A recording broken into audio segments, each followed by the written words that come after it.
played in a rodeo arena in Oklahoma once. That was the only orchestra concert I ever played where the place we played was so big that the buses drove right into the hall, like up to the stage. That was awesome. Today, we're taking a look inside some of America's top orchestras with folks who've been on the podcast in the past. I'm Jason Heath. This is Contrabass Conversations, and we are continuing our series of highlights from the past 13 years, best of compilations around specific topics. Today's topic, top orchestras in the United States. What's it like being in those ensembles? Good stories, painful stories, everything in between, like you heard from Jeff Weisner of the National Symphony. And a quick shout out to our sponsors, D'Addario Strings, Steve Swan String Bass, Upton Bass, the Bass Violin Shop, ModeACD, Colston Music, and A440 Violin Shop. More on them later. But let's start off with the complete story from Jeff Weisner, going quite a while back in the podcast, I think over a decade, and just what life is like inside the National Symphony. Every year, doesn't the NSO do some sort of residency in a different state? I mean, I remember the NSO coming to South Dakota. Yes, we did indeed. Yeah, and I wasn't living there then. My parents told me all about it, and it was, I think that's a really, really neat thing. What's that resident? Let folks know a little bit about that program. Sure. The residency program obviously is not a typical NSO week, and we do have a fairly varied schedule. I remember listening when you had Dave Moore on the podcast. He was talking about the LA Phil's schedule, and our schedule is not as regular as his for a variety of reasons. One difference, unlike an orchestra like the LA Phil, we actually have a regular pops season that runs through the year. We also, because we're in a somewhat smaller location, we have slightly fewer subscriptions, so we have more weeks of things like youth concerts, concerts for families, and an orchestra like the LA Phil has all those things too, but they're usually mixed in with regular symphonic concerts, and for us, usually it's more one thing at a time each week. Mm-hmm. So our weeks can vary a fair amount, but really the most common week we have is a subscription week, which is typical of many orchestras, large orchestras in this country, which is a week of rehearse. You have 4 or 5 rehearsals Tuesday through Thursday, and then we have currently usually just 3 shows Thursday, Friday, and Saturday. And then we usually get a weekend. Sunday, Monday is the weekend for us. So, but again, that can vary week to week, depending on all sorts of factors. So it's not exactly a schedule. It's always the same every week, but there's a fair amount of continuity. Mm-hmm. As far as the residencies program, it's really one of the most distinctive things that we do, and I think it's a really great program, which is that every year, since I believe the program started in 91 or 90, the orchestra goes to, I think the euphemism they use is an underserved state. South Dakota would qualify.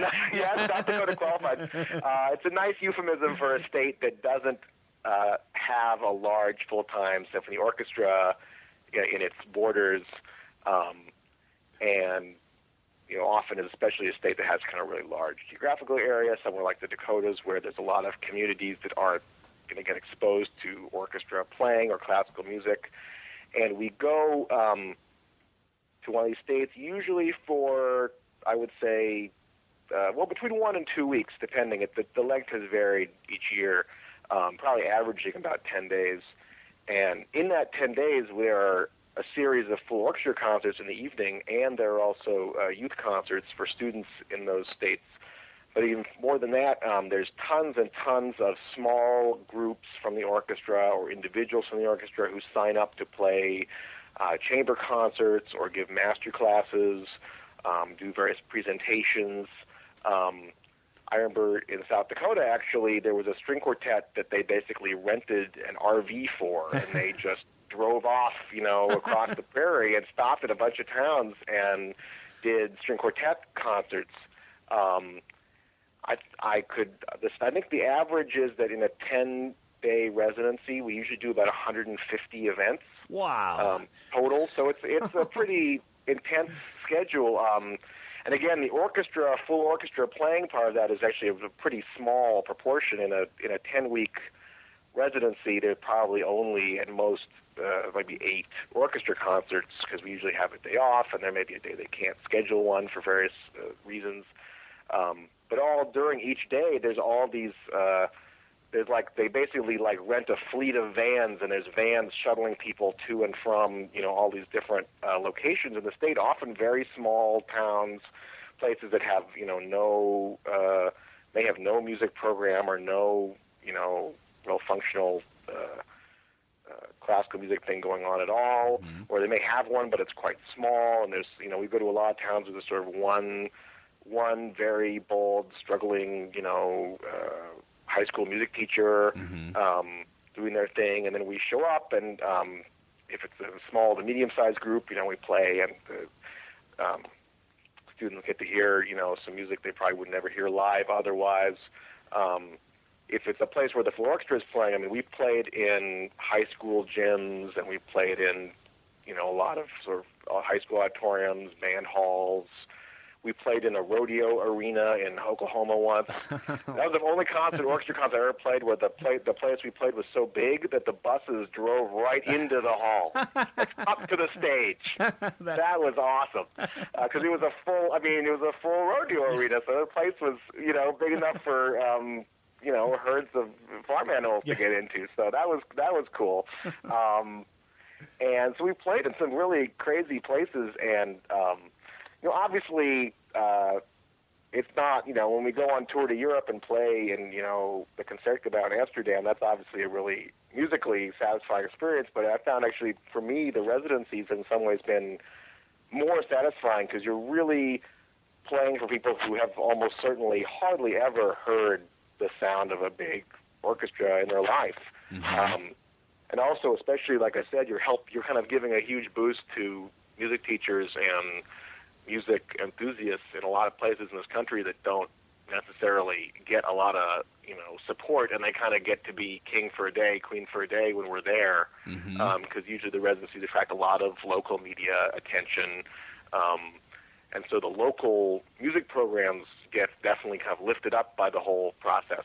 Next up is Chris Hanulik, principal bass of the LA Phil, Los Angeles Philharmonic, on what that job is like. Certain tenets are always in place. I mean, the orchestra is amazingly quick, and amazingly agile, and that's only over the years been developed to even a finer point. We had 17 years with Esa-Pekka Salonen, and the issues as they pertained to ensemble and accuracy and brilliance that he brought to us and instilled in the orchestra, I think are still on display today.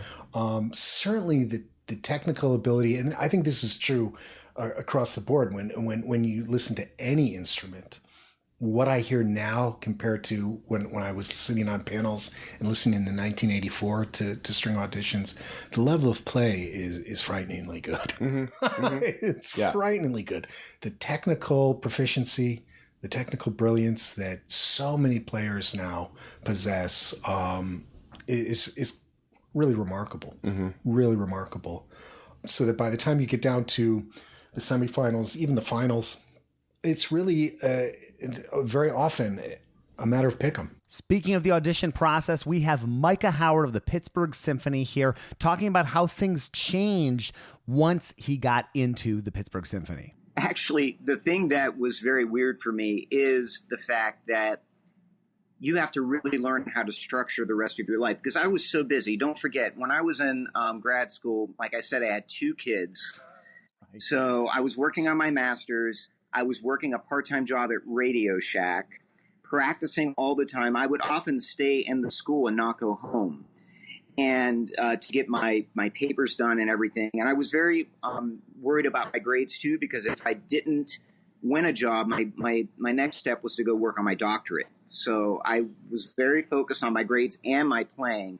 So the thing that was very strange for me when I won the job was, wow, now I do these services, like 8 services a week, the rehearsals and concerts. I have to prepare for those I had to learn how to really be disciplined and structure my life so that I continued to do the things that I needed to do to be a professional musician. Because it would be so easy to just forget about the practicing, honestly, and, just kind of make it by.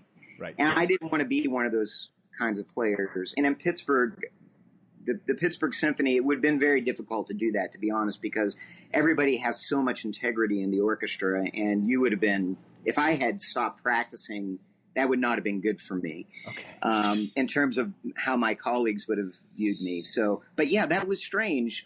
Suddenly being in total control of all this time that I had to practice and to pursue other things, including teaching.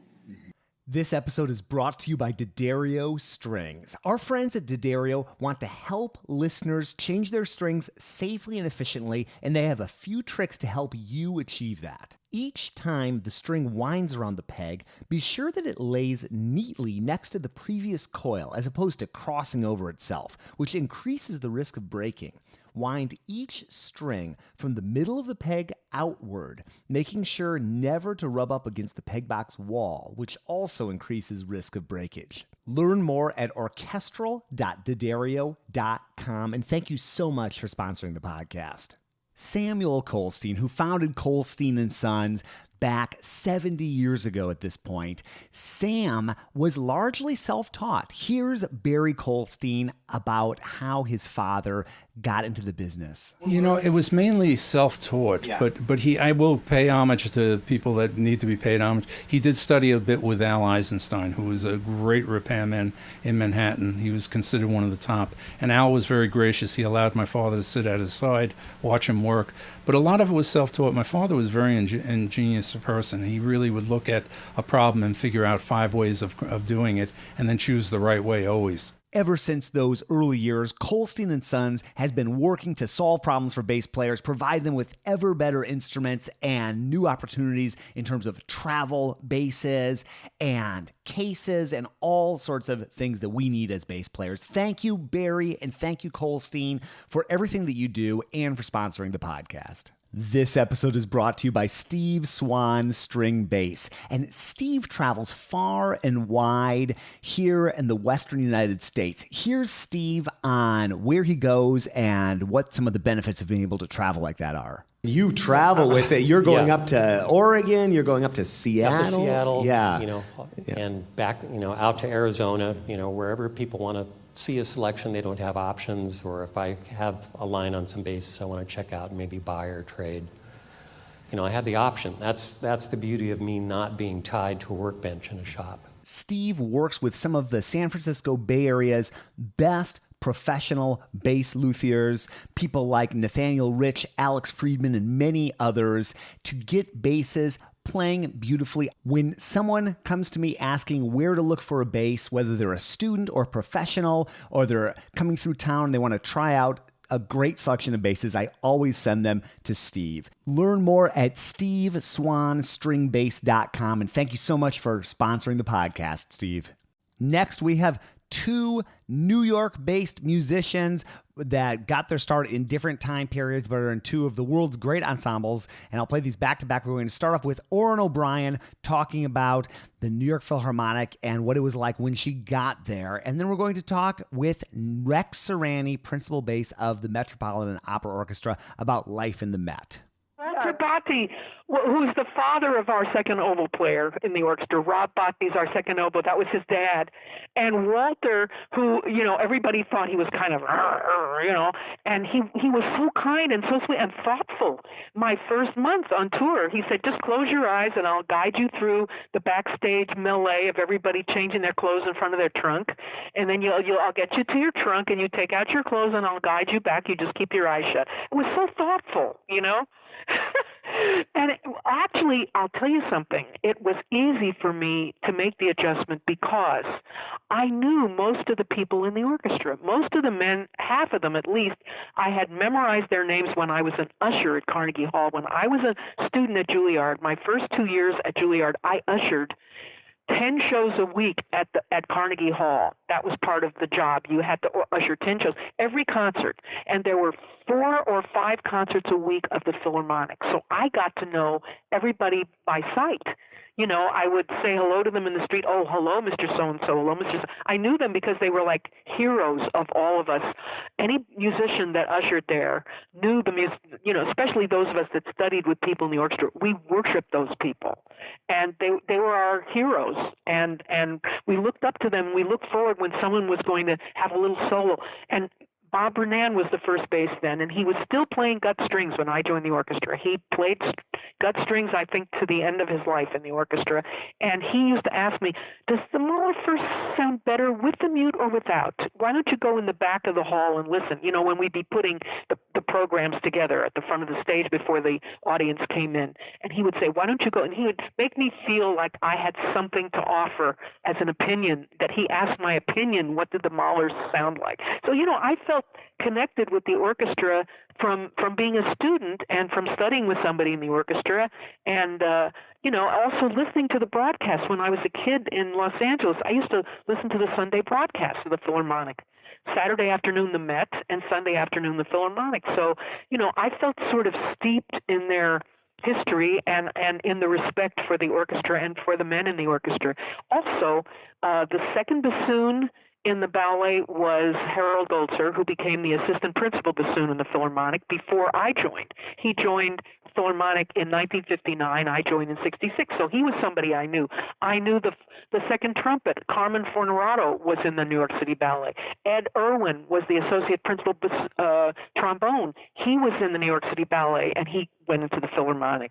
I knew a few musicians I knew by sight, because at the end of every concert in Carnegie, the ushers downstairs have to march up to the edge of the stage and stand there to prevent the audience from going on the stage.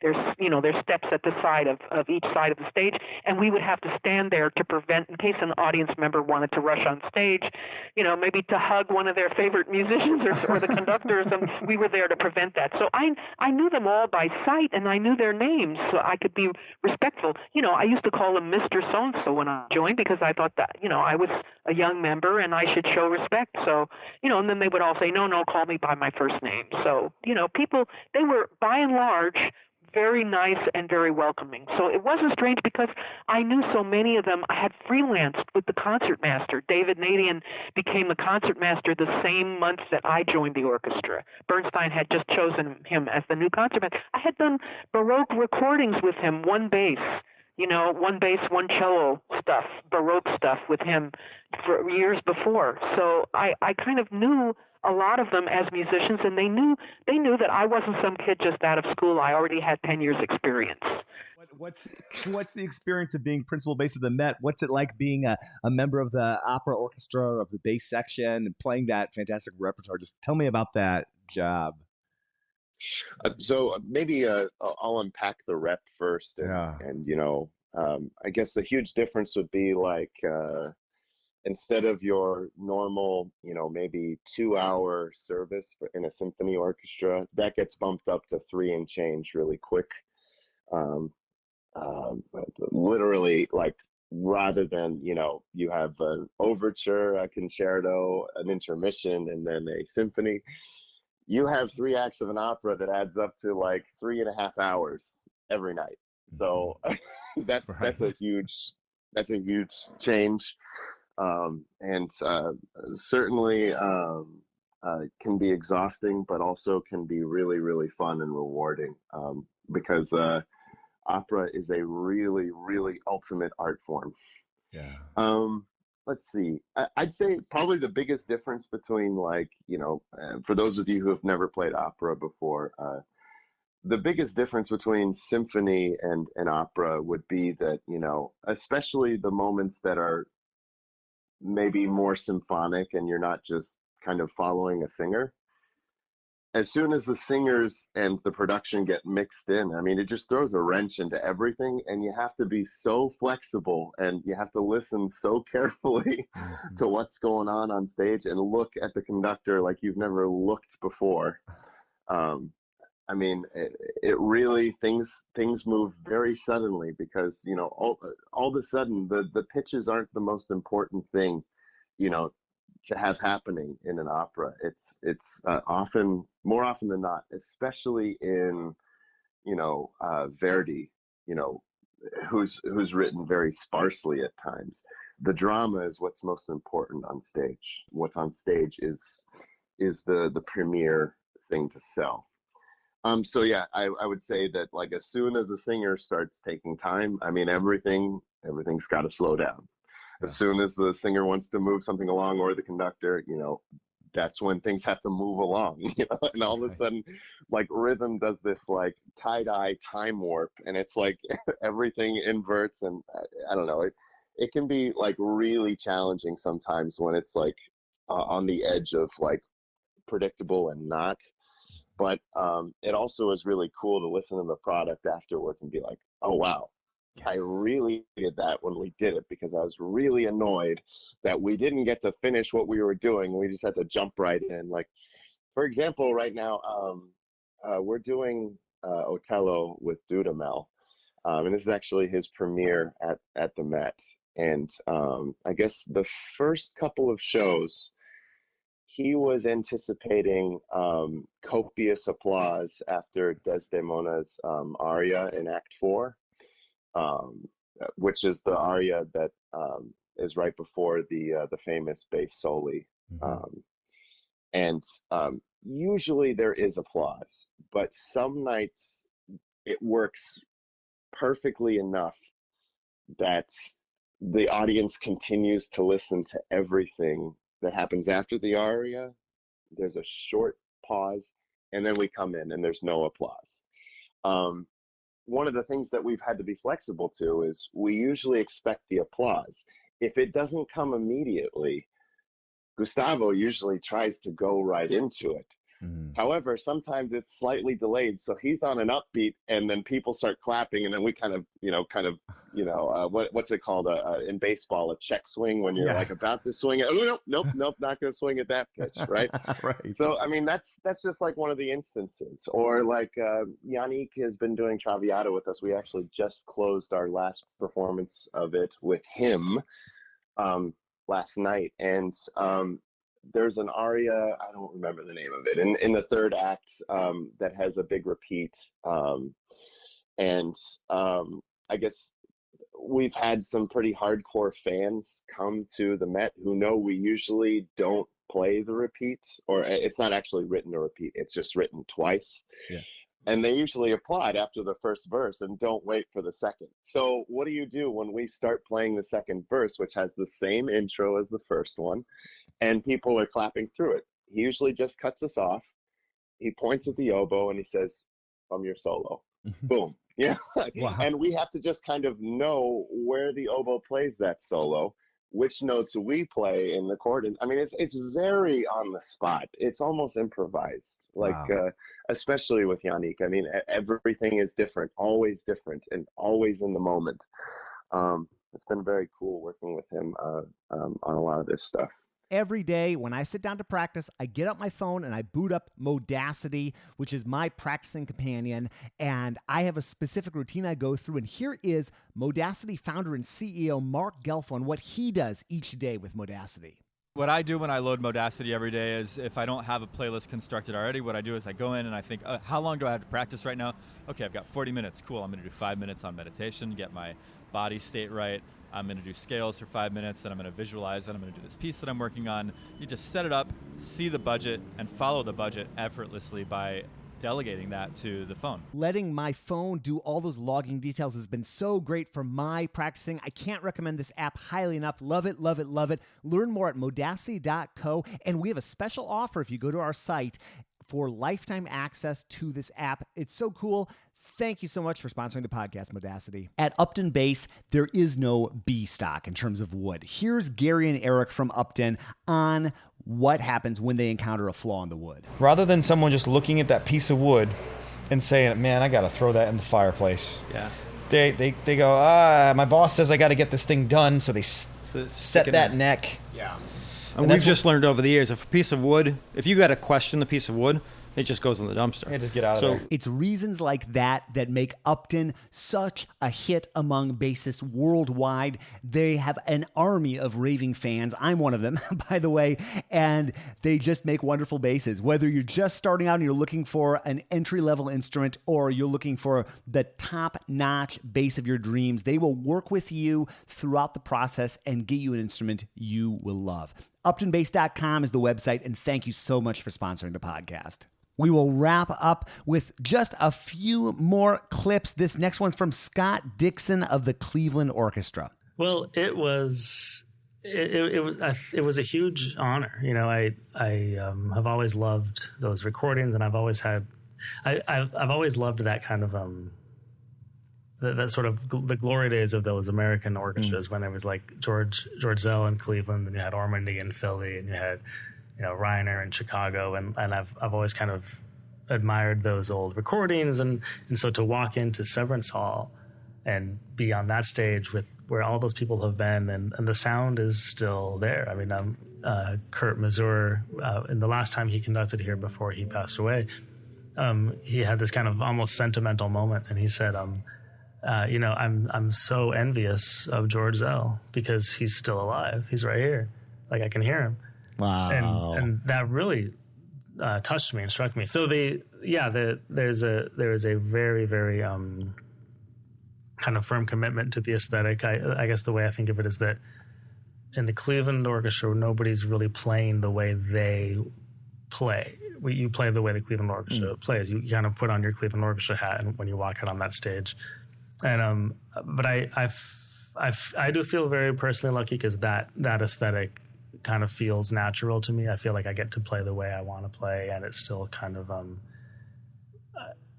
I remember my first rehearsal my first rehearsal was the Prokofiev Fifth Symphony, and these very subtle articulation markings would go by, like an accent followed by a wedge followed by an accent with a line, something like that. And I remember trying to do those things, and everybody else was doing those things, and I just thought, oh, this okay, yeah. I'm not. Everybody's also trying to do the same things I'm trying to do. Next level, yeah. That's cool. That's fun. Next, we have Steve Tramontozzi of the San Francisco Symphony, my hometown orchestra, talking about the unique circumstances that were in place when he got his job there. And, well, you'll hear from Steve. Well, back in when I first got in the orchestra, that was when both the symphony and the opera could, musicians that played for the opera also played for the symphony. And so at some point, when the two organizations split, each musician had to choose which organization they were going to go with. And so that created a lot of openings at that time in both orchestras. And so when I got into the orchestra, so many new people got in those early 80s years. And Edo de Waard was the music director, and he was really instrumental in picking all this new talent. And so the average age of the orchestra in San Francisco was really quite young, and it was all this youthful energy and enthusiasm, and the concerts were really, really exciting. And then we were able to, for the first time in the orchestra, prior to me, my getting the orchestra hadn't toured for several years. And but now with this, new energy, the orchestra decided to do some travel. So we traveled for the first time in years across country, did a big national tour, and then European tours. And then when Edo de Waard had decided to step down, and Herbert Blumstedt became the music director, that was a whole nother sort of era that was ushered in because he was billed as, the maestro. Okay, so, sure. Yeah. And in contrast to Edo. So in that, he was an older, established, European versus. Right. So anyway, the orchestra then really the level of the performances was so consistent with Blomstedt. I mean, he was so demanding and would work everything out in rehearsals, and then in the concerts, you knew exactly what he was going to do, for better or for worse, but usually mostly for better. Okay. And the performances were, consistently high level, to the point where, it attracted recording contracts. And so we were recording tons, Sibelius symphonies, Nielsen symphonies, Brahms, Beethoven, and all kinds of, standard rep with him. And then taking that rep on to a Bruckner, in fact. Yeah. So, and got the notice of the cultural world in Europe. And in fact, George Schulte was at one of our concerts in, I think, Salzburg, and he heard us doing Bruckner 5, and he wrote a note to Blomstedt saying, you and the orchestra are wonderful. And that opened the door for him to actually then be invited to guest conduct us. Again, all of these interviews in and of themselves are great, so definitely check out the links in the show notes to hear more from Steve and everybody else on this show. And we will wrap up today with a super interesting guy, Tom Zera, who was on a mission. And I need to reconnect with him to see how this ended up faring and what he's done since. But he was going around and subbing in the bass section of a whole bunch, like I think 16 at least, of the United States top orchestras, and putting together perhaps a book. He wasn't sure what form this would take, of just some sort of reminiscence and comparison of his experiences playing in these groups and how the bass sections function and how the orchestra has an effect and how the hall has an effect. And this clip and that episode, just listen to the whole thing because it's totally fascinating, is about Tom's experience playing in the Detroit Symphony Orchestra bass section. The one thing that sticks out for me, and that was the biggest surprise still, has been Detroit. Really? Yeah. That hall was more unique. It surprised me how unique it was. When I got there, we were playing Tchaikovsky's Fourth Symphony, I think. Generally played in a broader, fuller way. And I was playing that way and realizing within the first 20 minutes or so that I wasn't doing it right. So I was trying to figure out what I was supposed to be doing. And eventually one of the section members turned around and said, look, we don't do it that way here. And I was like, great. How do let me follow you then. Let me thanks for saying that. Now I know what I'm supposed to be doing. I knew something was wrong. Now I know. And I did that, and I found that they played much shorter than I thought. The notes were no more than the value of the note. They were actually shorter than the value of the note, and the volume was much less. That fit into the orchestra much better. And when I started playing that way, I realized that it felt much better, and everyone else around me felt much better. So I don't know where I came from before that. Maybe I came from someplace I was playing, huge. I don't know. In playing that way, it made much more sense. And then Kevin Brown and I, the principal, had a chance to play on stage for each other in a dark hall. And when we played for each other, I realized that if I played in a full and fat, broad way, the sound in the hall reverberated back and forth so much that the notes combined with each other and you couldn't hear. The pitches were almost like they were being played at the same time and you couldn't differentiate the notes. It just blended together in a mush, in a massive sound that didn't really make much sense. And then when Kevin and I, he was in the audience saying, try it this way, move your contact point down toward the bridge more, play in a more less heavy way, a bit lighter way, take less of the string, and create more space in between. And in doing that, he was like, okay, that's what I can hear. I can hear the difference in the notes then.